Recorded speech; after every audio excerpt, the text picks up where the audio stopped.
यहाँहरू सबैलाई लोकसेवा तयारी युट्युब च्यानलमा हार्दिक स्वागत गर्न चाहन्छु। नेपाल सरकारले हालै आर्थिक वर्ष 83-84 को नीति तथा कार्यक्रम प्रस्तुत गरेको छ। उक्त नीति तथा कार्यक्रम हरेक लोकसेवा आयोगबाट लिइने परीक्षाको लागि, त्यसैगरी शिक्षक सेवा, विभिन्न सार्वजनिक संस्थानहरू र सुरक्षा निकाय लगायतका विभिन्न किसिमका परीक्षाको लागि ज्यादै महत्त्वपूर्ण हुने गर्दछ। प्रारम्भिक चरणको परीक्षामा 1-2वटा क्वेसन सोधेको हुन्छ भने लिखित विषयहरूमा कहीँ न कतै रूपमा नेपाल सरकारको नीति तथा कार्यक्रममा भएका व्यवस्थाहरूलाई मिलाएर लेख्न सकियो भने त्यसले आफ्नो प्रश्नलाई बढी यथार्थपूर्ण बनाउने र चाहिँ एउटा जाँचकीमा राम्रो प्रभाव पार्ने भएको हुनाले यहाँले नीति तथा कार्यक्रम लाई सरसस्ती अध्ययन गर्नुपर्ने हुन्छ। खास गरेर यहाँको समय पनि बचत गराउने र त्यसपछि नीति तथा कार्यक्रममा उल्लेख गरेका केही त्यस्ता महत्त्वपूर्ण प्रश्नहरू जसले प्रतिस्पर्धात्मक परीक्षाको लागि कहीँ न कहीँ रूपमा महत्त्वपूर्ण सहयोग गर्न सक्छ भन्ने उद्देश्य राखेर मैले यहाँहरू समक्ष नीति तथा कार्यक्रमका महत्त्वपूर्ण विषयहरू लिएर आएको छु। आउनुहोस् नीति तथा कार्यक्रमका सन्दर्भमा रहेका महत्त्वपूर्ण विषयहरूको बारेमा छलफल गरौँ।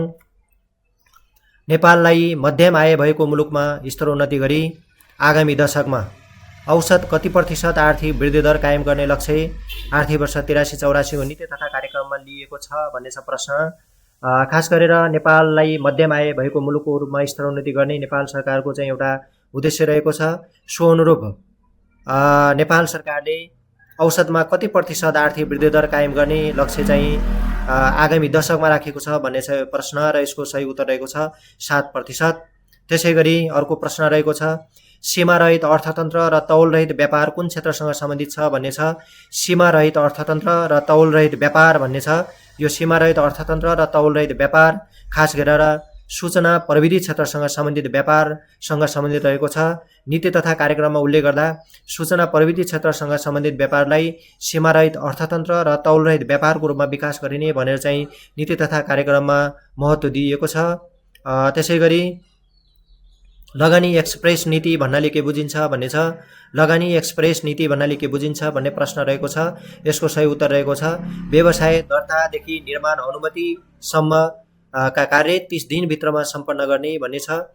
यो लगानी एक्सप्रेस नीति भन्नाले जस्तो खास गरेर व्यावसायिक सङ्घ संस्थाहरू र सँगसँगै चाहिँ बाह्य मुलुकबाट आउने जो चाहिँ विदेशी लगानी छ त्यो विदेशी लगानीमा लगानी गर्नको लागि लगानीकर्तालाई उत्साहमूलक एउटा वातावरण सिर्जना गर्न र लगानीको लागि उपयुक्त वातावरण सिर्जना गर्नको लागि व्यवसायीहरूले व्यवसाय दर्ता प्रक्रियादेखि लिएर निर्माणसम्मको निर्माण अनुमति प्राप्त गर्ने सम्मका सबै प्रक्रियाहरू 30 दिनभित्र सम्पन्न गर्ने जो फास्ट ट्र्याकको नीति छ त्यसलाई चाहिँ लगानी एक्सप्रेस नीति भनेर नेपाल सरकारले नीति तथा कार्यक्रममा उल्लेख गरेको छ। त्यसैगरी कार्बन क्रेडिटबाट प्रत्यक्ष लाभ लिनको लागि अन्तर्राष्ट्रिय मञ्चमा सौदाबाजी गर्न तथा कार्बन क्रेडिट सम्बन्धी कार्य गर्नको लागि हालै नेपाल सरकारले घोषणा गरेको प्राधिकरण कुन हो भन्ने छ।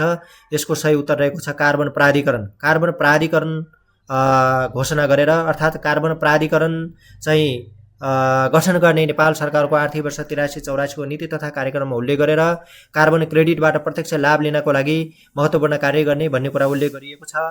त्यसैगरी नेट जिरो 2045 केसँग सम्बन्धित छ भन्ने छ।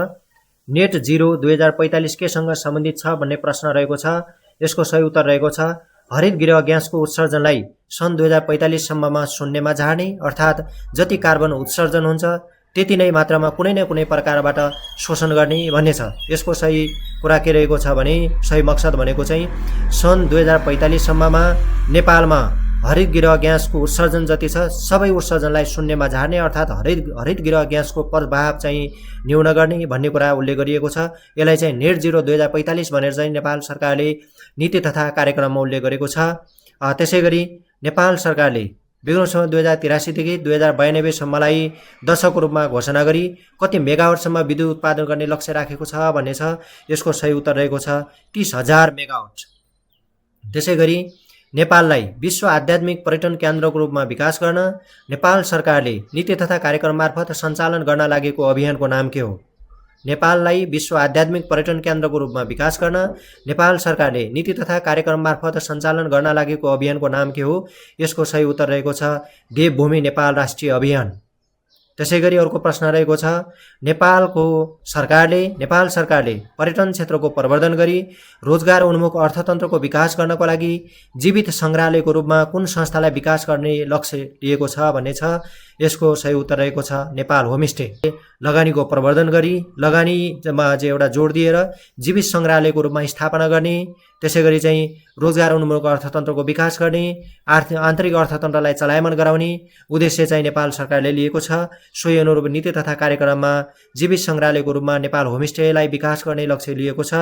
त्यसैगरी वैदेशिक रोजगारीलाई बाध्यताबाट विकल्पको रूपमा रूपान्तरण गर्न कुन दशकलाई रोजगार प्रवर्धन दशकको रूपमा घोषणा गरी रोजगार प्रवर्धनमूलक कार्यक्रम सञ्चालन गर्ने लक्ष्य राखेको छ भन्ने रहेको छ। वैदेशिक रोजगारीबाट अर्थात् वैदेशिक रोजगारीलाई बाध्यताको रूपमा नलिएर विकल्पको रूपमा रूपान्तरण गर्न कुन दशकलाई रोजगार प्रवर्धन दशकको रूपमा घोषणा गरी रोजगार प्रवर्धनमूलक कार्यक्रम सञ्चालन गर्ने लक्ष्य राखेको छ। यसको सही उत्तर रहेको छ आर्थिक वर्ष 83-84 देखि 92-93 सम्मको दशकलाई रोजगार प्रवर्धन दशकको रूपमा घोषणा गरेर नीति तथा कार्यक्रममा विभिन्न किसिमका कार्यक्रमहरू सञ्चालन गर्ने लक्ष्य राखेको छ।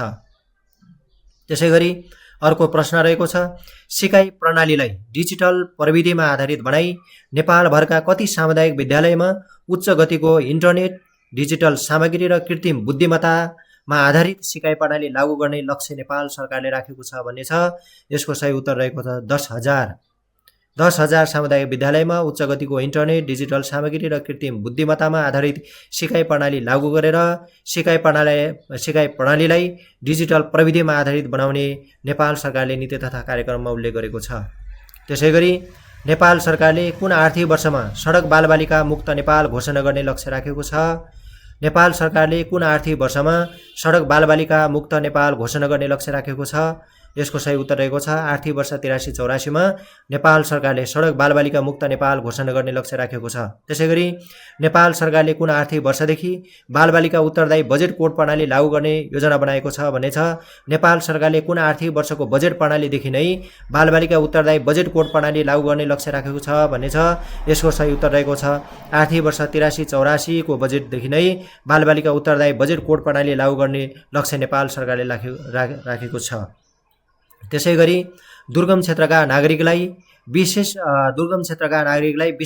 परामर्श सेवा उपलब्ध गराउन साथै रोगको निगरानी र नियन्त्रण गर्नको लागि सेन्टर फर डिजिज कन्ट्रोल तथा स्वास्थ्य सेवा गुणस्तर बढाउन राष्ट्रिय स्वास्थ्य प्रत्ययन प्राधिकरण स्थापना गर्ने पनि लक्ष्य राखेको छ। यो अलि महत्त्वपूर्ण छ।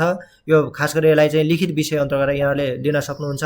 दुर्गम क्षेत्रका नागरिकलाई विशेषज्ञ परामर्श सेवा प्रदान गर्नको लागि नेपाल सरकारले सेन्टर फर डिजिज कन्ट्रोल नामक चाहिँ एउटा निगरानी र नियन्त्रण एउटा निकायको व्यवस्था गर्ने र सँगसँगै चाहिँ स्वास्थ्य सेवाको गुणस्तर बढाउनको लागि राष्ट्रिय स्वास्थ्य प्रत्ययन प्राधिकरणको स्थापना गर्ने लक्ष्य पनि राखेको छ। त्यसैगरी महामारी रोगको अध्ययन अनुसन्धान तथा नियन्त्रण गर्न राष्ट्रिय जैविक अध्ययन प्रयोगशालाको स्थापना गरिने लक्ष्य पनि नेपाल सरकारले राखेको छ। यसैगरी अर्को रहेको छ नेपाल सरकारले सबै नागरिकलाई स्वच्छ खानेपानी तथा आधारभूत सरसफाइ सेवा उपलब्ध कहिलेसम्ममा गराउने लक्ष्य राखेको छ भन्ने छ। यसको सही उत्तर 2087 सम्ममा सबै नागरिकलाई स्वच्छ खानेपानी तथा आधारभूत सरसफाइ सेवा उपलब्ध गराउने लक्ष्य नेपाल सरकारको नीति तथा कार्यक्रममा राखिएको छ।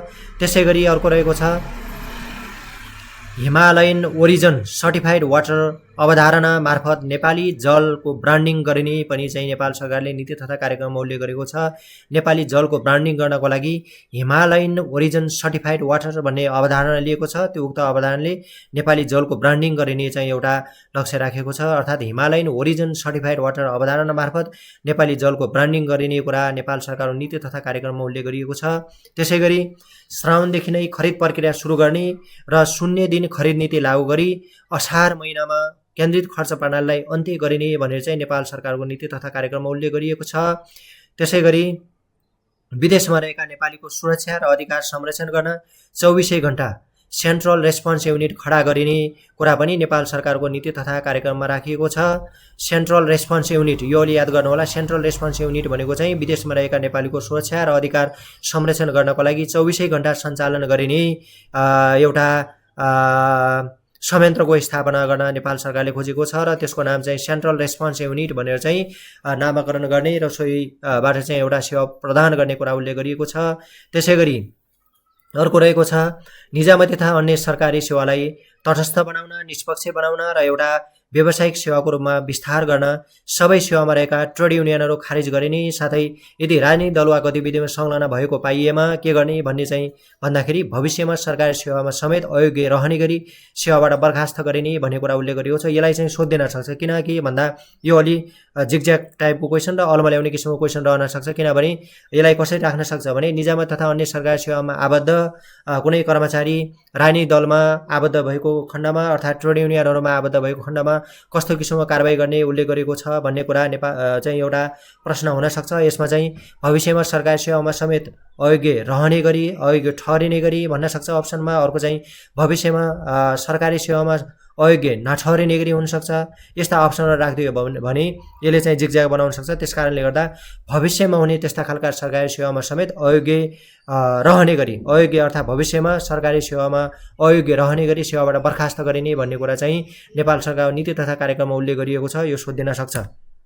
यी कुराहरू खास गरेर यो चाहिँ सबै पृष्ठहरू 100वटा चाहिँ नीति तथा कार्यक्रममा बुँदाहरूमा रहेका सबै 100वटा कुरा चाहिँ पढ्दै जाँदाखेरि यी अलि बढी महत्त्वपूर्ण कुराहरूलाई मैले टिपोट गरेर यहाँ समक्ष चाहिँ पेश गरेँ।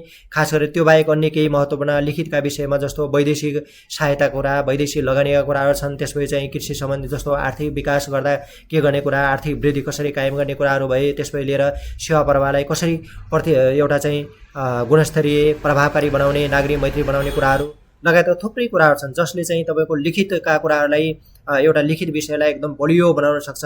त्यस कारणले गर्दा ती सबै कुराहरूलाई तपाईँले समय दिएर अध्ययन गर्नुभयो भने नि ज्यादै महत्त्वपूर्ण लाभदायी हुनसक्छ। र खास गरेर प्रारम्भिक चरणका प्रश्नहरूमा, जिके प्रश्नहरूमा यस्ता किसिमका प्रश्न अलि बढी महत्त्व दिन सक्छ र यस्ता प्रश्नहरू निकाल्न सक्छ भन्ने तरिकाले मैले एउटा यी कुराहरू चाहिँ यहाँहरू समक्ष प्रस्तुत गरेँ।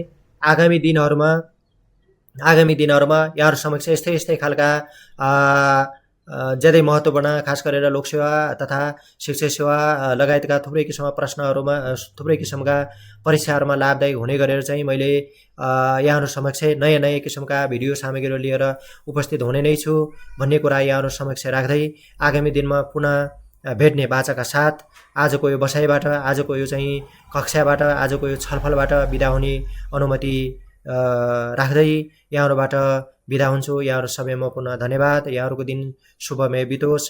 पढाइ अर्थात् अध्ययनको कार्यलाई निरन्तरता दिँदै अगाडि बढ्नुहोला भन्ने कुरा राख्दै यहाँहरूबाट बिदा हुने अनुमति चाहन्छु। यहाँहरू सबैमा पुनः धन्यवाद। नमस्कार।